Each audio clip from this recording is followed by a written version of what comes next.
عليكم، كي راكم؟ ان شاء الله تكونوا كاع بخير وعلى خير وصحتكم غايه، صحه رمضانكم، صحه فطوركم. اليوم بغيت نشارك معكم، شوفوا وصفه اقتصاديه بسيطه. سانسيرمون انا هاد لا غوسيت عجبتني بالبزاف، وليت يعني مدمنه عليها. الوغ نحتاجو في هاد الوصفه هادي نحتاجو 3 كؤوس كبار تاع الحليب يكون بارد، 4 ملاعق كبيره تاع السكر عادي. دونك نخلطو هنايا بارد في بارد بالفوي، ونديرو صفر حبه بيض.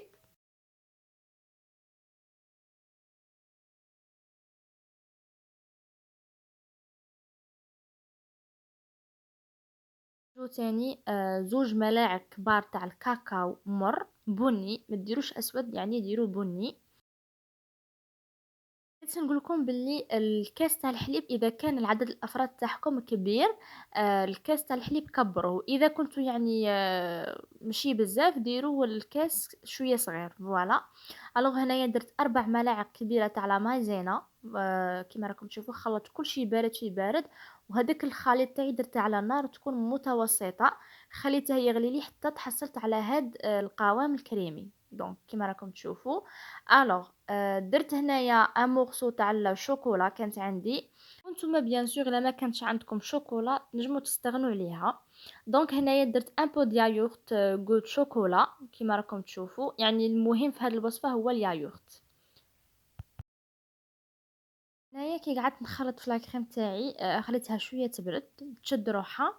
ابخي درت لها لو بابي فيلم من الفوق، ودخلتها في الفريجيدير تقعد لي ساعه.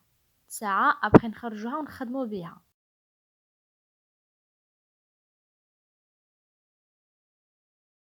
هنايا انا كان عندي ان بسكوي ديجا طحنته كيما راكم تشوفوا. نتوما الا ما كانش عندكم بسكوي نجموا تستعملوا لي غاليت الكول اللي تبغوه، فاني او بيان شوكو كيما تبغوا. الوغ طحنت هذاك لو بسكوي تاعي ودرته في لي كوب كيما هكا. وهذيك لا كريم تاعي ابخي ما شدت روحها كانت في الفريجيدير خرجتها. درت لها هنايا 3 ملاعق كبيره تاع بودره الشونتيي كيما راكم تشوفوا، وخلطت بالباتور بيان سور.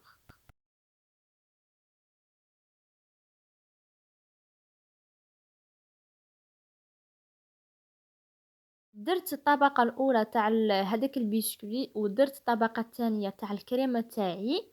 ابخي زدت درت طبقة أخرى تاع لو بسكويت تاعي.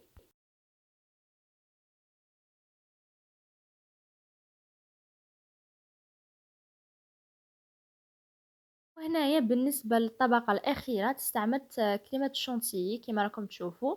دونك درت كاس كبير تاع لا كريم لا بودر دو شونتيي، قلعت منه ان دوا. زدت درت له ان دومي فيغ دو يكون بارد، يعني نصف كأس ماء بارد. هنايا كيما راكم تشوفوا طلعت لا كريم تاعي بالباتور. ابخي درت ملعقه كبيره من هذيك لا كريم اللي كانت عندي تاع الشوكولا، درتها في لا كريم دو شونتيي كيما راكم تشوفوا. طلعتها بالباتور عفوا. وهنايا قعدت نديكوري في لي كوب تاعي. ان شاء الله تكون عجبتكم الوصفه، ومع السلامه.